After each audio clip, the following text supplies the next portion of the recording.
Who am I voting for? Hey guys, I'm ChickenWire. You may recognise my voice, probably not my face because I tend not to do videos like this very often. But today I'm going into who I'm going to vote for.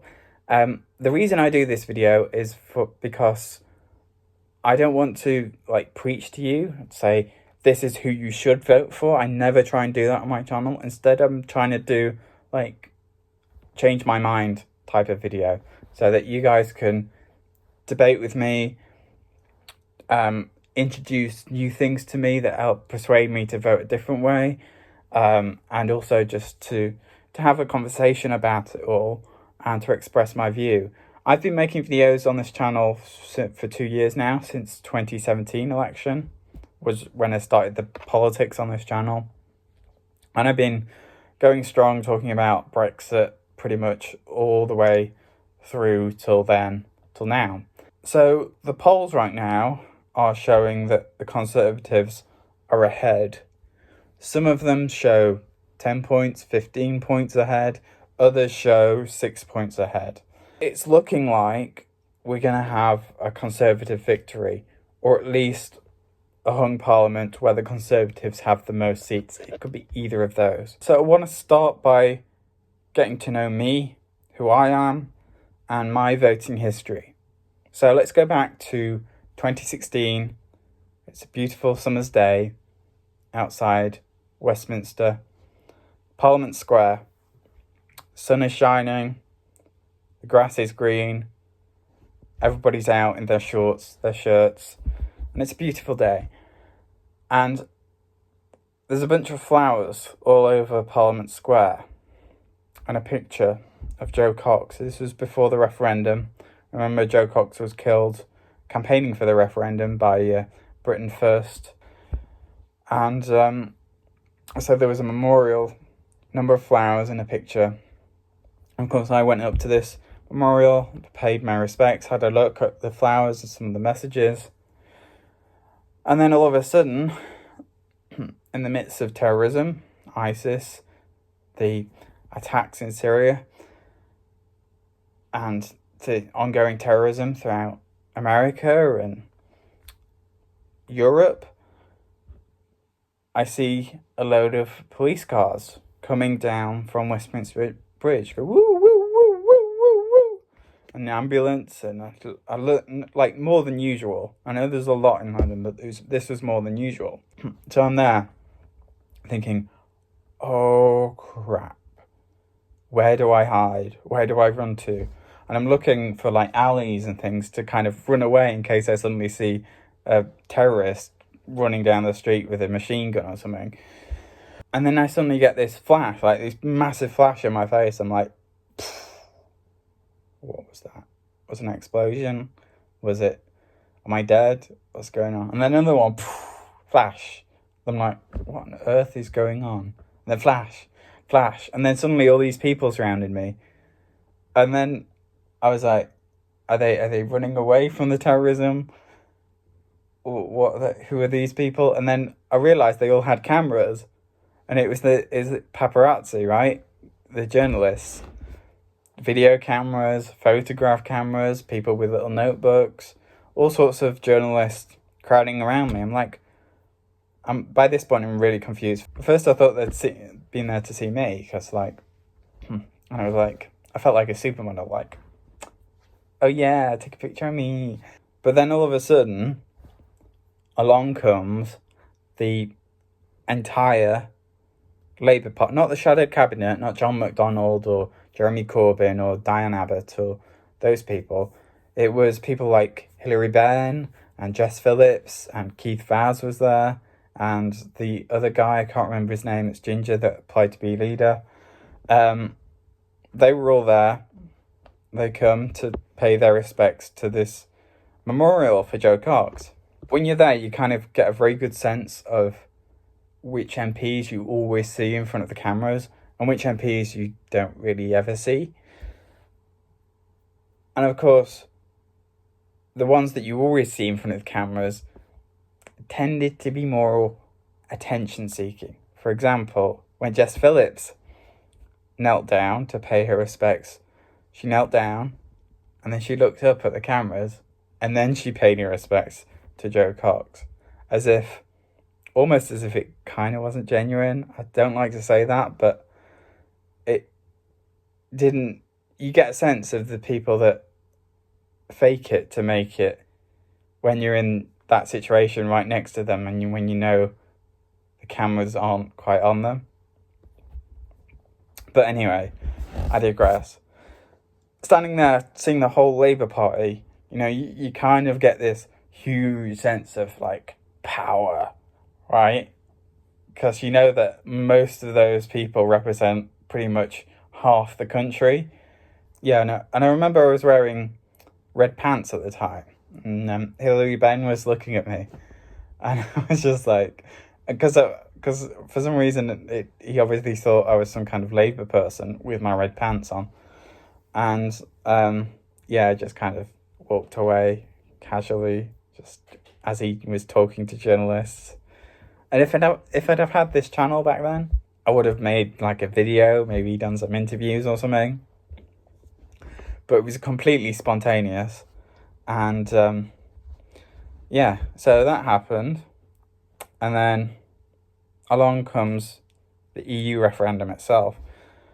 Now, over that week or so, I kind of noticed how that tragedy was being used by MPs for political gain. I actually found it quite disheartening and quite disgusting.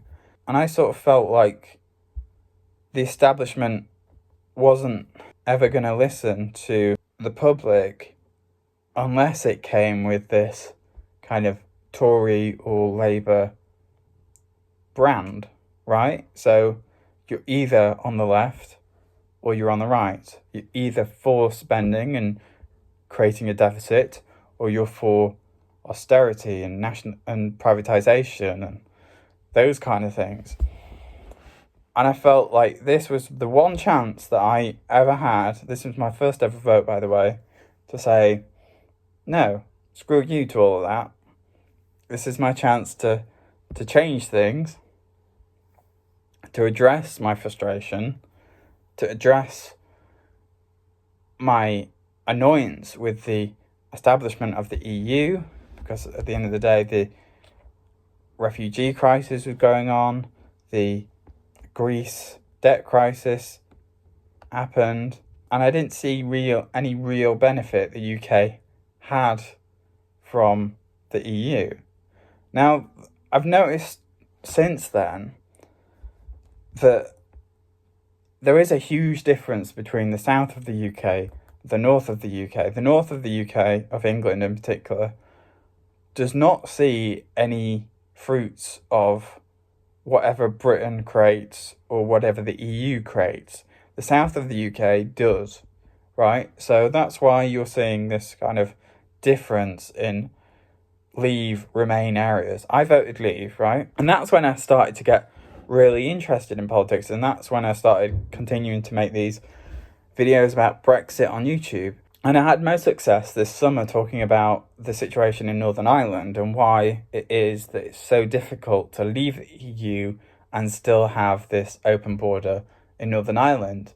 And to me, even though it's difficult, it shouldn't be difficult. And that's why I feel strongly against this idea that, we shouldn't leave the EU because it will create a hard border in Northern Ireland. The point is that Northern Ireland doesn't have the same sovereignty that any other country in the world has. Northern Ireland currently can't control its own trading relationship with the rest of the world, and at the same time control its constitutional identity and decide, which country it belongs to. I don't think that's fair. I think that's the reason why we had such a long period trying to sort out this backstop, not getting Theresa May's deal through, and then eventually getting Boris's deal through, which gave consent to Stormont at least to be able to choose their trading relationship with the EU and leave the EU with the rest of the UK as part of the UK. I think the economic concerns about Brexit really depend how well the UK can trade and supply workers for different jobs. And that's really up to the government. But what matters to me as a Leave voter is this idea that the UK has a say in its trading relationship. A say that's more than just one of 28, like an actual individual say that says, well, the UK needs more medicine. I know that's controversial. Therefore, we're going to create this trading relationship. And with regards to the NHS, this is a controversial point. I don't believe that the NHS should be free for everyone. I think it should be free for the people who need it the most. Like myself, I would happily put my hand up and say, I'd sleep on the floor of a hospital. I would not receive any medical care unless I could afford it. Because at the end of the day, I'm not diabetic, I'm not disabled, I'm not elderly, I'm not a child.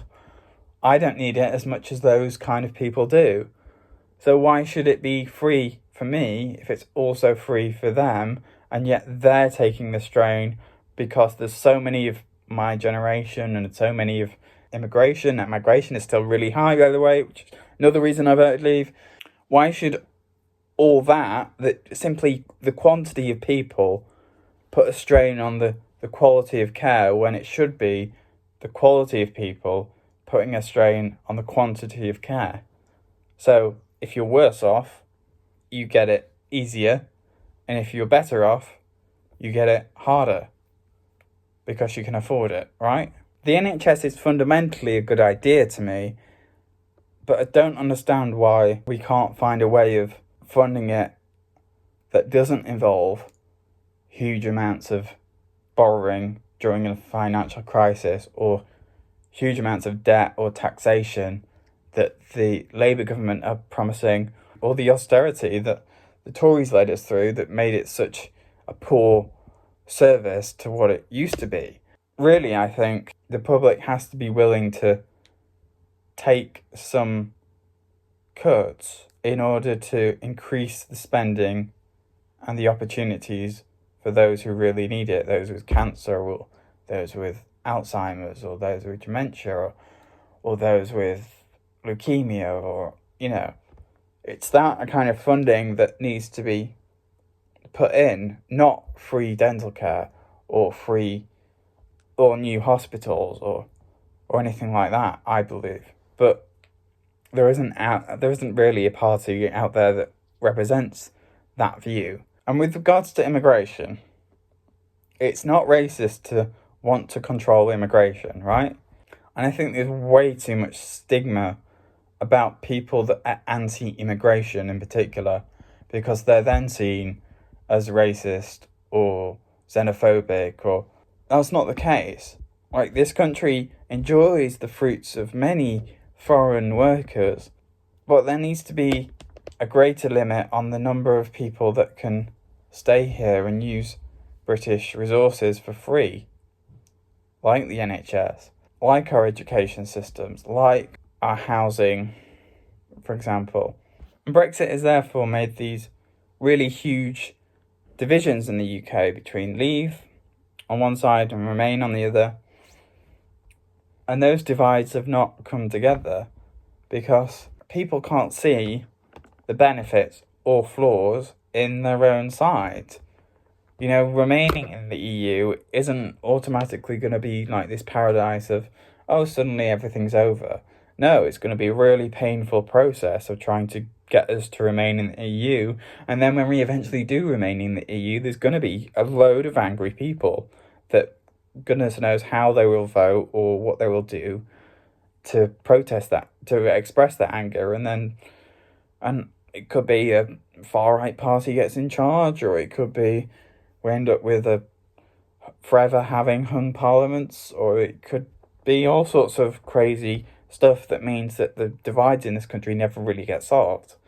The same goes for leaving the EU. If those 6 million people that wanted to revoke Article 50 end up voting for a combination of the Labour Party and the Liberal Democrats, then their vote is going to be split, and then they won't be able to remain in the EU. Likewise, if the people that vote leave end up splitting their vote amongst Labour, the Conservatives and the Brexit Party, then we won't ever be able to leave the EU, because we'll be in a hung parliament, and there might even be SNP as part of that hung parliament, and then we might have a Scottish independence referendum, and then who knows what happens with Northern Ireland? Will there be a Northern Ireland referendum?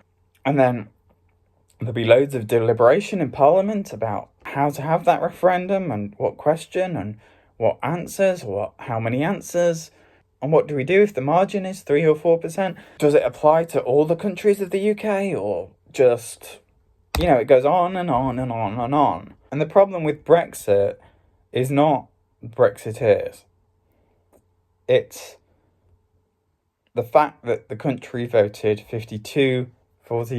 It's half and it's half, right? It's not Remainers either, okay? So just to catch you up on how I've voted in the past, in 2017, I felt that the Conservative Party was too likely to win the election. It was almost inevitable.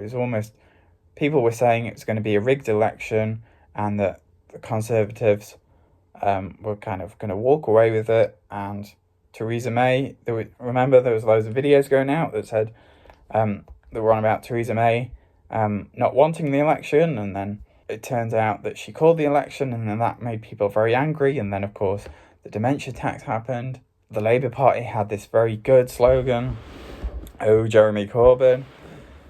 They were promising to, nationalise the railways, which, let's face it, is a good idea because of the transport struggle we're having under Chris Grayling at the time.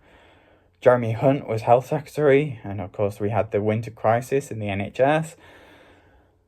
And we'd gone through these years of austerity under the coalition government, and Labour were promising to leave the EU anyway.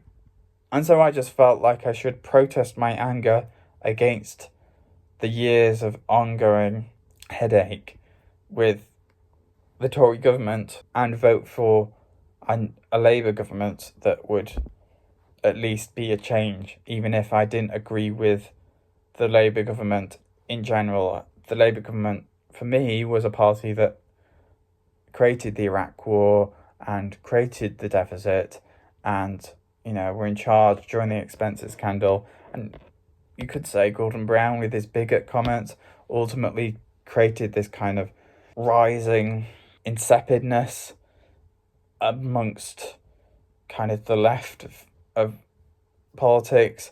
And him losing that election then made, the centre-left kind of die off in the country, and it made this term Blairite because of the Iraq War.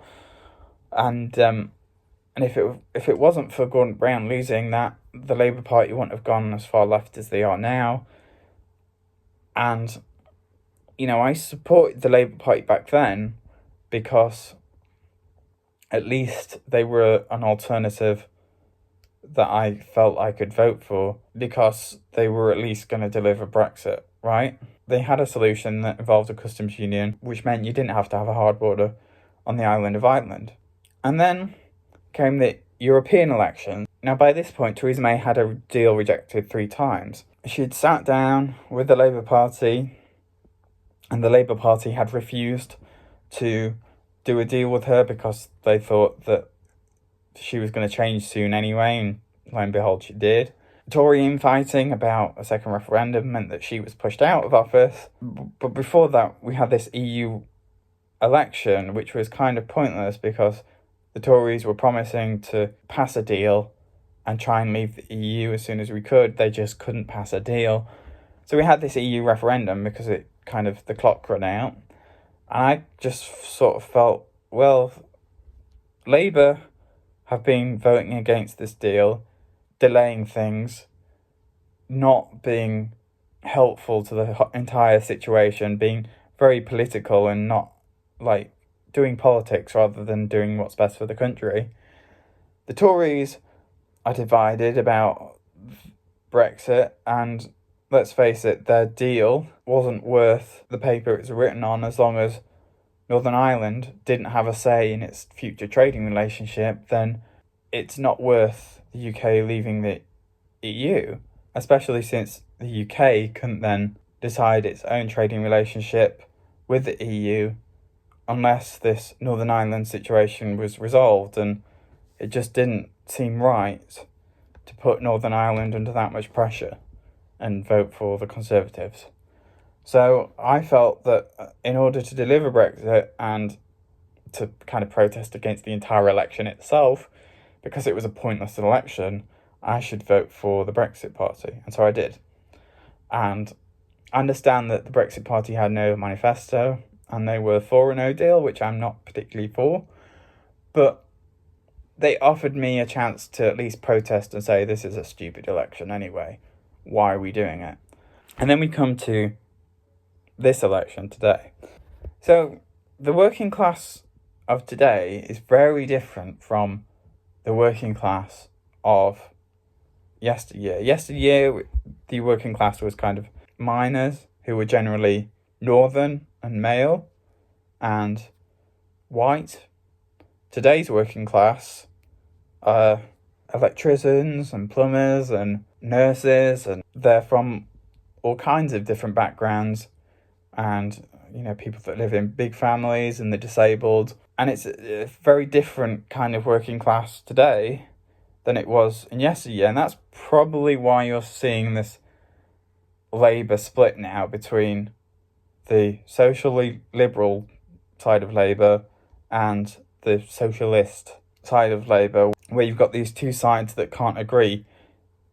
Either you're favouring young people and students who want things like free Wi-Fi and cheap rail fare to get home from uni, a social liberal policies to allow things like trans rights and tackling Islamophobia and things like that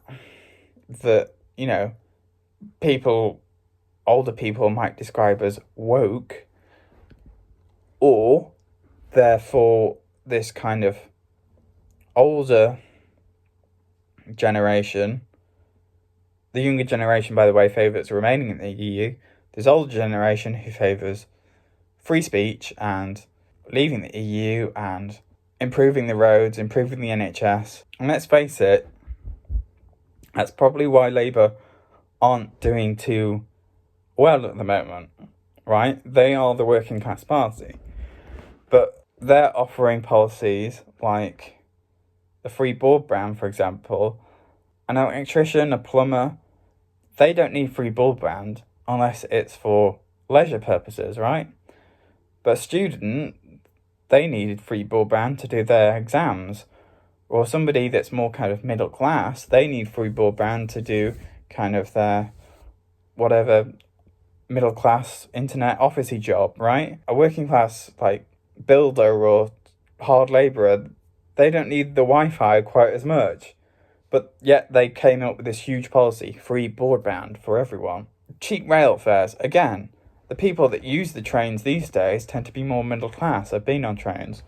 And therefore, when Labour comes out with this policy about nationalising the railways, that appeals to city workers more than it does to rural country workers who use the roads to get round the houses to do their bit of plumbing, for example.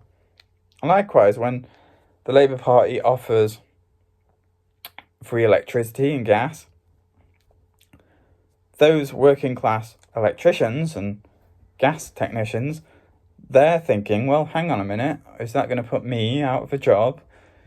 And so that's why you're seeing this huge disparity. It's not just about Brexit, but it plays a huge, huge part, because Brexit was this kind of way of saying, all that stuff that you're doing to make it easier for those people, those folk in city, it's making it harder for me. The Labour Party have become this socially liberal party, the Conservative Party, have always been this party that favours people of higher class, generally. That's what they're stereotyped as. And of course, nobody really has anyone to vote for. So you might say, why haven't people gone towards the Brexit Party or the Liberal Democrats? Considering 6 million people voted to revoke Article 50 in a petition online, the Brexit Party won the European elections. Why haven't people protested and stuck with Brexit divisions and gone to... Well, it's because we live in a first-past-the-post system. You're choosing the next potential government, and therefore you have to choose people that you think you want to be the next potential government. And ultimately, as I found out in 2017, when you vote for a party that then becomes an opposition, you get incredibly disappointed by what that party does for you. And I think that's what's happened in these northern cities. They've seen Labour in opposition and they've been disappointed, especially on Brexit. Let's face it, they had a chance to have a deal that involved a customs union. Instead, they decided to decline doing that deal. And now we have to wait another few months, at least another 6 months, if Labour get into power, until we have that deal. And then that deal is going to be put to a referendum and we might remain in the EU anyway. So if you're a Northern Leave voter, you're going to be thinking, well, what's the point in voting Labour now? I gave you a chance in 2017. You almost did a deal with the Tories, but you walked out of that deal because you were politicking. Now, the Conservatives, they're rubbish too, but, they were the people that put this referendum on leaving the EU to Britain in the first place. They were the people that created all this division because they couldn't deliver on their promises. They didn't have a plan of how to negotiate. They came up with this horrible deal that involved things like common rule book, which meant that a lot of the EU laws automatically apply to the UK anyway, even though we're leaving, which means we won't have a say in laws which affect the UK in certain situations. And then they spent ages trying to negotiate this terrible backstop, and they put the UK through a lot of misery and uncertainty, and we didn't really get any other policies throughout that whole time. And Theresa May left her office saying, well, sorry guys, I haven't really done much. And, that leaving speech was pretty much like, I'm leaving now. She didn't really have any content to say. Like David Cameron, when he left, he was talking about all the things he'd done. Theresa May didn't have that.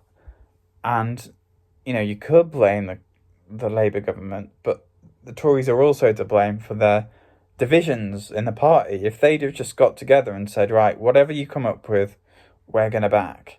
Instead, they didn't do that. Of course, they had to go into coalition with the DUP, which meant that the Labour Party could be split anyway with their minority government. And every MP has just been politicking for their own personal gain. It's been all about power. And so Theresa May left, and then we had that leadership election. Now, remember the media were saying that, Jeremy Hunt might take it, Michael Gove might take it, and they're making it seem a lot closer than it actually was. And then it turned out that Boris Johnson was on top throughout the whole campaign and then won the leadership contest. That's what I kind of think is happening, or at least I hope is happening in this election, is that at least when the media say it's getting really close now, is that they're trying to sell papers and create ratings more than they're actually telling facts, like the media used to want to do, is tell facts, but they don't really do that anymore. They tend to more tell opinions and speculation. If you compare this election to the last election, I think the country is in a very different place. That they're well aware that a hung parliament might be possible. A hung parliament almost seems inevitable in the way that a Tory majority seemed inevitable in 2017.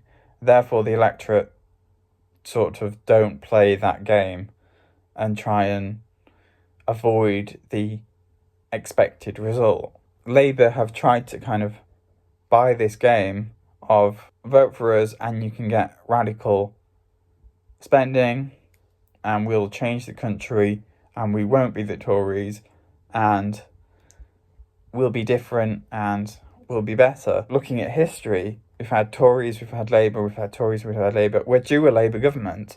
But I think by now, I think the public are like, well, we're used to Labour government spending so much and leaving us in a huge deficit.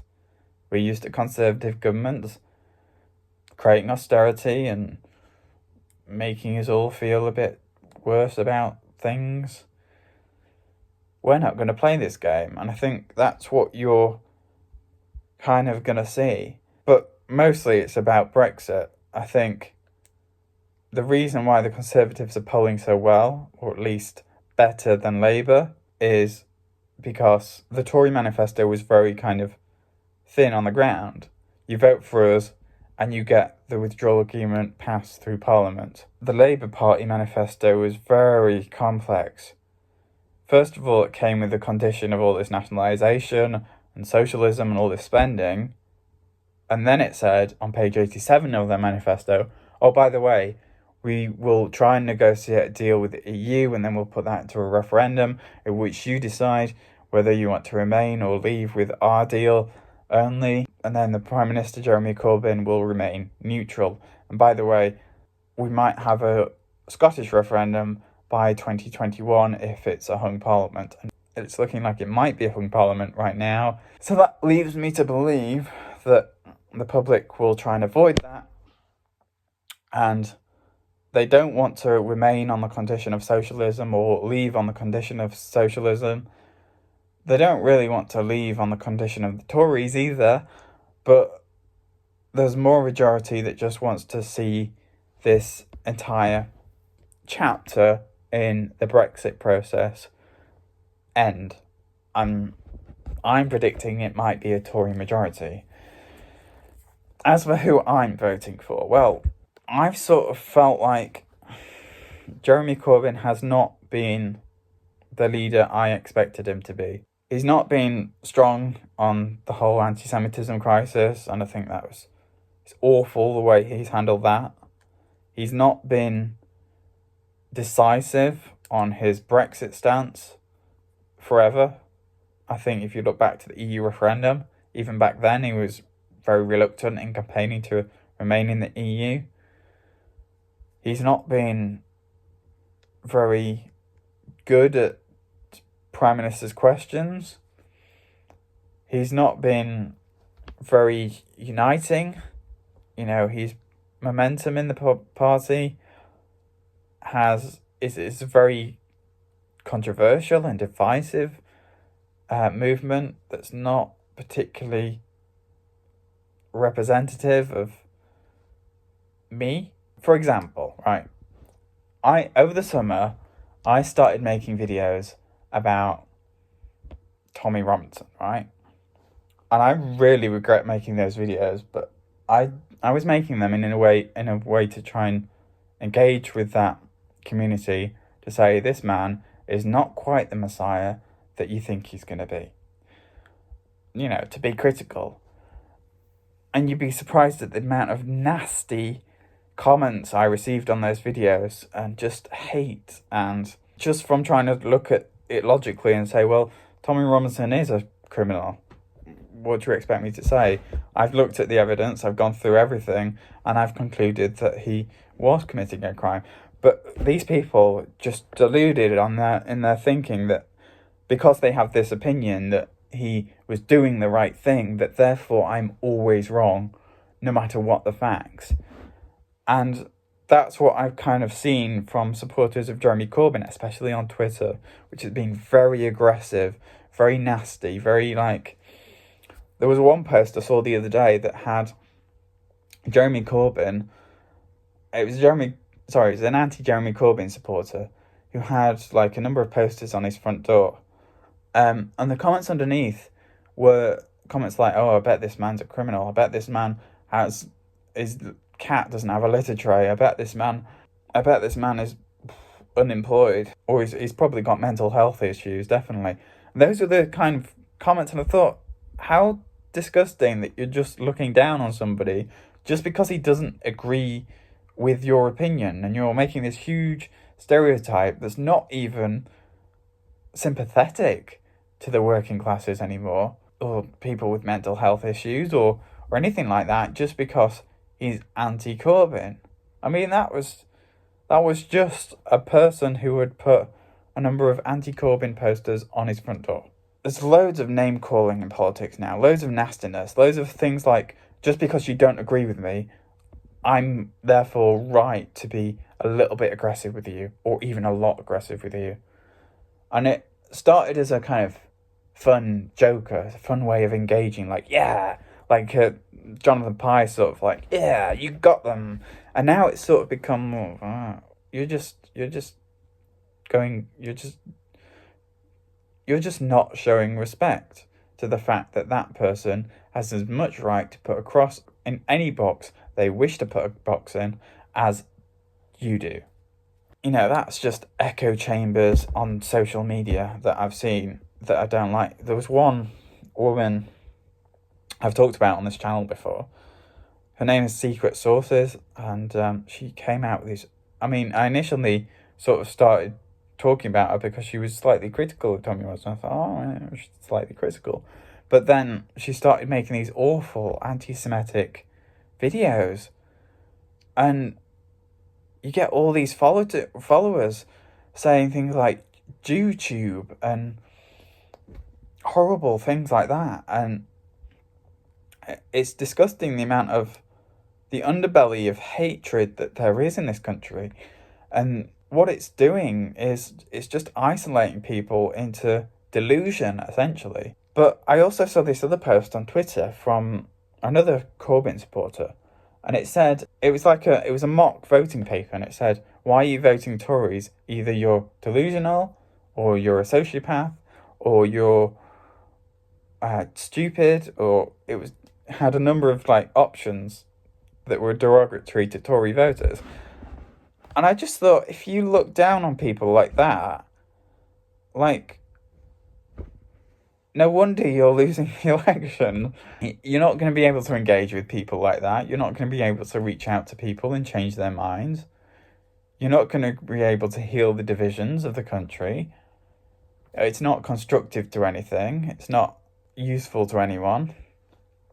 Look, I don't like Boris Johnson. I don't like the way the Conservatives are making the NHS such a poor institution. I don't like the way that Islamophobia is such a thing. I don't like the way that Boris Johnson avoided debates. I don't like the way that Boris Johnson has spoken in the past. There's lots of things I don't like about Boris Johnson, but most of the stuff that's happened during the campaign, such as the Grenfell thing, and him not doing the Neil interview, and the ice sculpture thing, and, you know, all these little things, it's just childish tittle-tattle that goes trending on Twitter. In the grand scheme of things, in the long term, it's not really, like, things that worry me. Like, what worries me is whether or not this country can heal the divisions and live peacefully and just get on no matter what, and just make do with whatever situation we have with the EU now. I've gone past the point of caring. I did vote to leave initially, but now it's like, whatever, just get on with whatever we have now, and just stop talking about it, and just, you know, no politician or no political party is perfect, because ultimately with the first past the post system, we have to vote for two very broad brushstrokes of parties that don't really represent everybody. And they certainly don't represent me. But I'm voting for the Conservatives because, you know, I feel that there isn't a better option for the UK. I don't agree with spending so much like the Corbyn is, because we have the deficit still. I believe that deficit should be reduced. I don't think it should be added to more, because if there's another financial crisis in Europe, how on earth are we going to be able to deal with that unless we have enough money saved up to be able to deal with a huge deficit. And if there is a financial crisis that affects the European Union, at least we might be out of the EU and therefore not as affected by the European economies. Who knows? Oh, and by the way, I don't believe that Donald Trump is going to try and privatise the NHS with Boris Johnson. He might invest in drugs companies and try and make the NHS more efficient. And like I said, there are better ways to make the NHS more efficient, such as the idea I came up with earlier, which many of you probably won't agree with. But for him to try and fully privatise the NHS would be a massive undertaking that would mean him losing the next election. So I think his plan is to try and keep the Conservatives in power. I've been talking for nearly an hour now, so I hope I get my point across, and I hope I've not been rambling too long. Subscribe. Try and change my mind if you can. If not, join in the debate and subscribe, and I'll see you next time.